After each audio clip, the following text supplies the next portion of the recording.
Accounts. First कोणतं आहे? Personal account, second real account आणि थर्ड आहे नॉमिनल अकाउंट. पर्सनल अकाउंटमध्ये येतं कुठलंही पर्सन म्हणजे व्यक्ती, बँक, कंपनी किंवा पार्टीज. आता बिझनेसमध्ये पार्टीज असतात. पार्टीज म्हणजे क्रेडिटर्स किंवा डेटर्स असतात, यांना आपण पार्टी म्हणत असतो.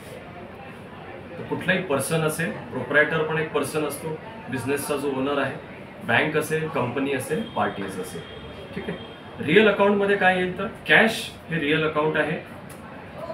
गुड्स म्हणजे माल, आपल्या बिझनेसमध्ये आपण जो खरेदी विक्री करतो ते रिअल अकाउंट आहे. आणि ॲसेट्स आपलं रिअल अकाउंट आहे. नॉमिनल अकाउंटमध्ये सगळ्या प्रकारचे एक्सपेन्सेस म्हणजे खर्च किंवा सगळ्या प्रकारचं उत्पन्न म्हणजे इन्कम